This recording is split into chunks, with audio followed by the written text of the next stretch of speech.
How we doing, everyone? DMC back with another video, and we got a lot to cover today. The newest courtside report is out for NBA2K22, and they finally announced some changes to the game. Some very welcome changes, I think everybody will feel. So starting off, we're getting right into it. We're going for defense. Now they're saying here that the primary goal of defense was to really change the tools that are available to you as an elite defender and your ability to change the course of the game pretty much. So they're saying with that in mind, they've added in some new swat blocks, some new volleyball spike type blocks, you know, the Wilt Chamberlain type stuff. Wilt would not only block your shot, Wilt could go up in the air and catch your shot, which was like, ooh. Watch as the slow-motion camera magnifies the wealth of this schoolboy's abilities. First, Chamberlain steals the ball in midair. Then, with a combination of expert dribbling and coordinated speed, the stilt moves up court, setting up a give-and-go play that nets his high school teammates another two-pointer. As well as being able to body up your man all around the perimeter a lot better. To go, Iguodala's just getting something going here offensively. Allen contests the catch. Tremendous defense. Wow. Hopefully being able to force some direction and all that sort of stuff that you really expect to be able to do now that we're in the next gen. Steals apparently have also received an upgrade where it's going to place more of an emphasis on your actual attribute, because let's be honest, the last couple of years sometimes it felt better having 20 steals than it did having 90 steals as a rating, and it was ridiculous.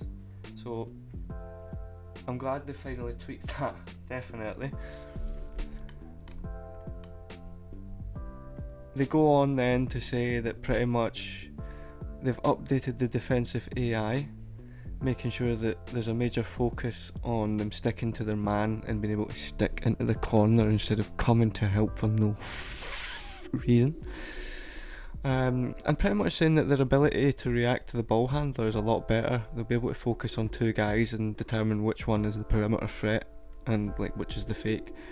So we'll need to see how that works out. There's obviously going to be ways around it. That is basketball after all, but hopefully it's not as cheesy as it's been in previous years. Moving on from that, they go on to speak about the dribbling, and this was the really interesting part for me, because they go on to say that they've changed the way that it works so that you're not really going into all these sort of like flick, cancel.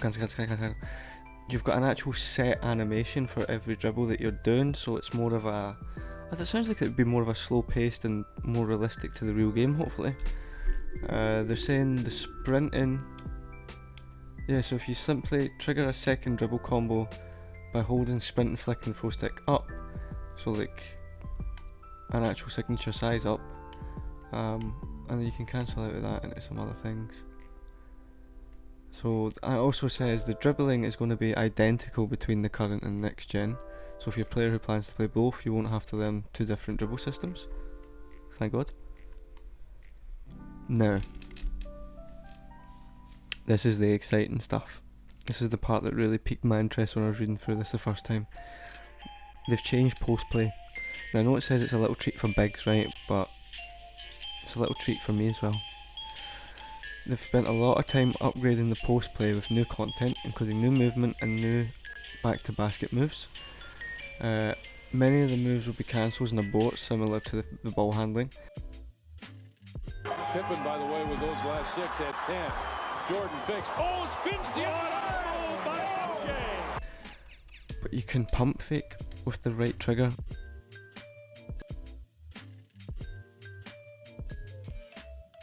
But that allows you to stay in the post while you're doing it, so you don't just like sprint out. It helps you avoid steals. There's also going to be new hop shots, new fades, new hooks, and a better pull chair mechanic. So there's a lot of great combination and fakes once you've mastered the controls. That sounds class. That's something I've been waiting for a long time. Now the main one that everybody probably be listening for is the shooting. The shooting has undergone many changes, they say. There's a new shot meter, again, don't know why that's the case, but it will dynamically resize the window depending on how high quality your shot is, what your IQ is, what your fatigue is.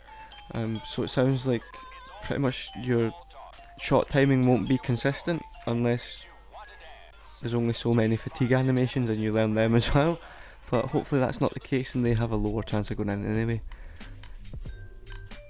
Moving on from that, they're talking about the finishing system. They said they've made a strong push to make a skill gap between finishing, and as beautiful as the mocap animations were, you knew that once they activated it was game over. So they're saying they've revamped the blocking system to give rim protectors, like I said, volleyball spikes, slap it off the backboard, all that sort of lovely stuff. And they're saying the alley-oops have been revamped so that they have to have better timing, which you can also force bounce pass alley-oops. On the dunking side of things, if you hold sprint and pull straight down on the stick, you'll always try and trigger an aggressive dunk, and obviously depending on your rate and your timing, it's a high risk, high reward play. They've also added dunk celebrations, which I mean could be alright. It's similar to a green release jump shot, they said. So you can throw down some nasty dunks with a new feature and equip your signature dance to show off a little bit. After that, they said you now have the ability to completely customise your dunk repertoire with an all new dunk style creator.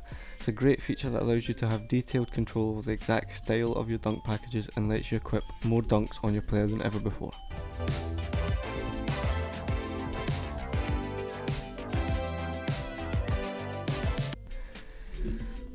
So far, everything sounds pretty good. So moving on from that, they were saying builds, badges and takeover. They're saying that's another hot topic when it comes to 2K. The build creator. And the badges.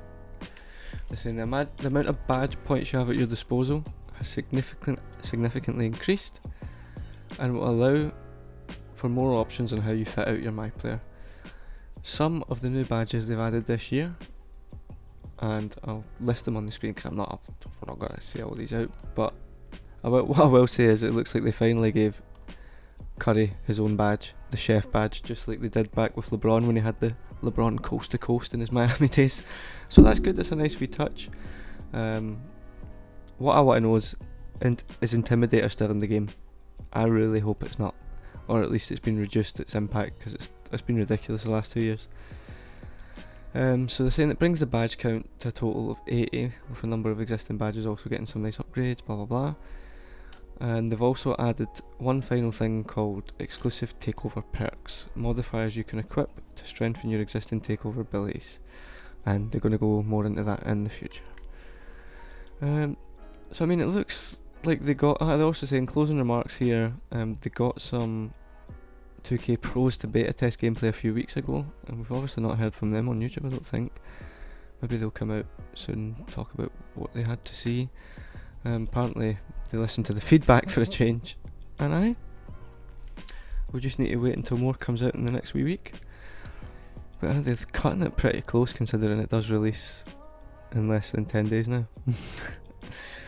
But yeah, I hope you enjoyed the video. I'm not going to push it to a wee 10-minute one, so we'll just end it here quickly. But if you enjoyed, make sure you leave a little like. If you're new to the channel, make sure you subscribe for more content. And let me know, will you be playing on current gen, next gen? Hit up them comments. But until next time, thank you very much for watching, and as always, DMC